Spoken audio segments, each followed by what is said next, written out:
एडा की दादी ऑफिस आती है और बताती हैं कि मैंने इस कंपनी के बारे में पता किया था और मुझे लगा कि यहाँ इन्वेस्ट करना अच्छा रहेगा और इसी बहाने मैं एडा के पास भी रहूंगी। और एडा से भी कहती हैं कि अब तुम और मैं बहुत टाइम एक साथ रहने वाले हैं तो तुम इसकी आदत डाल लो।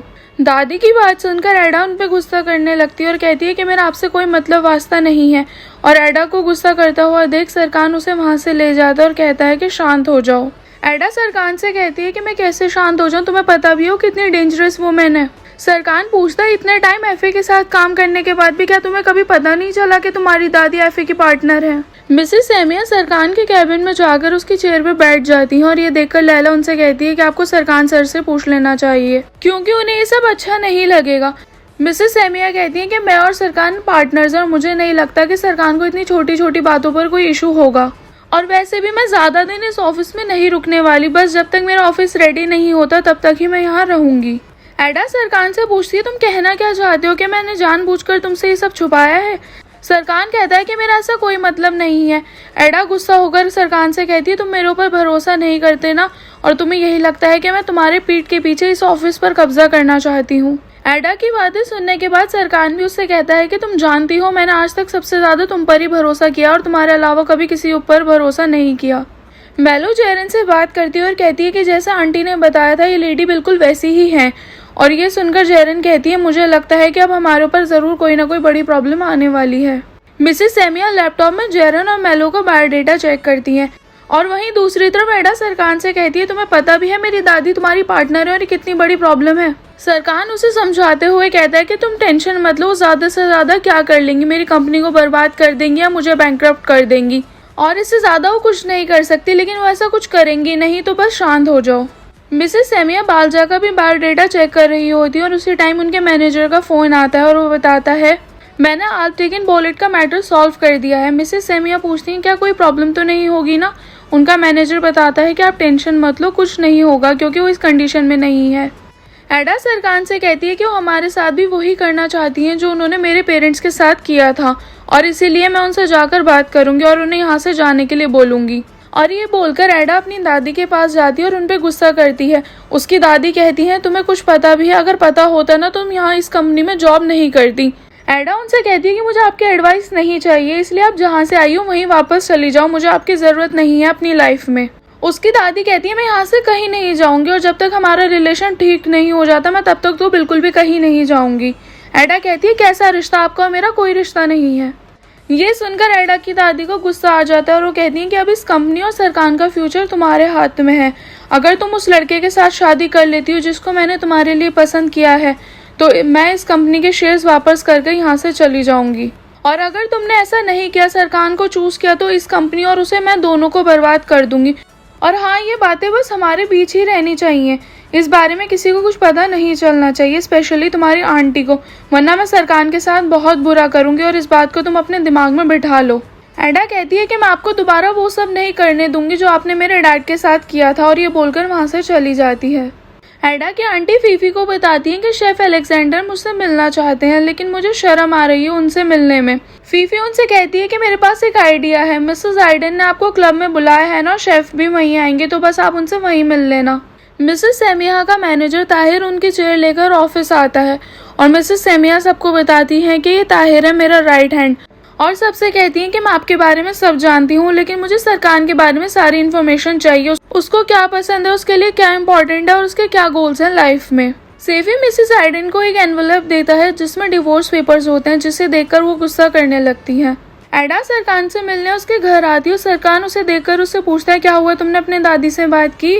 एडा बताती है हाँ मैंने की थी और उनकी प्रॉब्लम मैं हूँ, वो मेरे लिए ही यहाँ आई है और उनका मानना है कि तुम्हारे अलावा मुझे कुछ और दिखाई नहीं देता। सरकार कहता है देखा, सबको पता है कि तुम मुझसे पागलों की तरह प्यार करती हो, बस तुम्हें ही नहीं पता।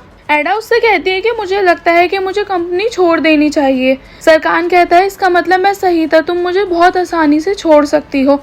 एडा कहती है कि तुम गलत समझ रहे हो, मेरा ये मतलब नहीं था।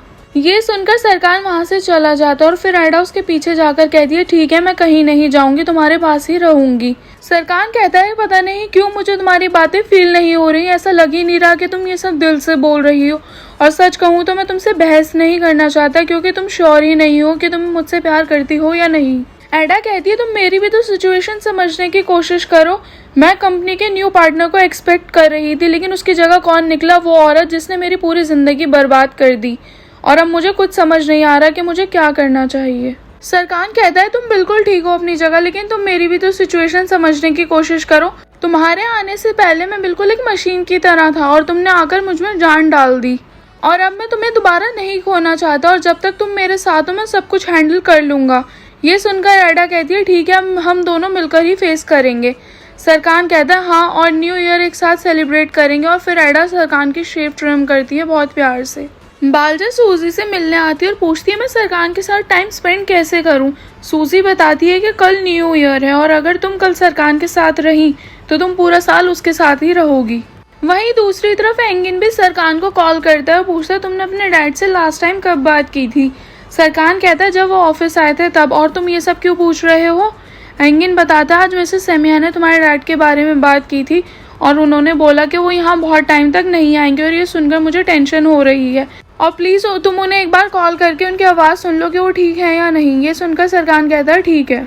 और फिर फ़ोन कट करने के बाद एडा से पूछता है क्या तुम श्योर हो वो बस तुम्हारे लिए ही यहाँ आई है। एडा कहती है कि आंटी के लिए भी आई हो सकती हैं, और फिर दोनों अपनी मॉम और आंटी को कॉल करते हैं। सरकान पूछता है कि आप कहाँ हो।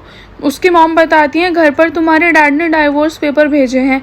एडा की आंटी भी बताती है मैं मिसेस आइडन से मिलने उनके घर आई हूँ, और ये सुनकर दोनों फ़ोन कट कर देते हैं। और फिर सरकान के घर आते हैं। सरकान सबको बताता है कि आज हम कंपनी के न्यू पार्टनर से मिले। उसकी मॉम पूछते हैं कि कौन है। सरकान बताता है वो मिसेस सेमिया है। अपनी मॉम का नाम सुनकर एडा की आंटी शॉक हो जाती हैं। सरकान बताता है कि डैड भी मिसिंग है और उनका फ़ोन भी ऑफ है। मिसेस सेमिया ने हिंट दिया है इस बारे में। सुनकर एडा की आंटी कहती है अगर मेरी मॉम ने बोला है तो आप लोग प्लीज़ थोड़ा ध्यान रखना। मिसेस सेमिया बालजा को लेकर लंच पर जाती हैं और वहाँ उससे बातें करती हैं, और बालजा की बातें सुनकर उससे पूछती हैं क्या तुम सरकान से प्यार करती हो। बालजा कहती है नहीं आप गलत समझ रही हो, मैं बस वहाँ काम करती हूँ और अभी कुछ ही दिन हुए हैं मुझे ज्वाइन करे हुए। मिसेस सेमिया कहती है इसका मतलब ये लव एट फर्स्ट साइट है और मैं तुम्हारी हेल्प करूँगी क्योंकि मैं भी नहीं चाहती एडा और सरकान एक साथ रहें। बाद में सरकान और एडा एक साथ ऑफिस आते हैं।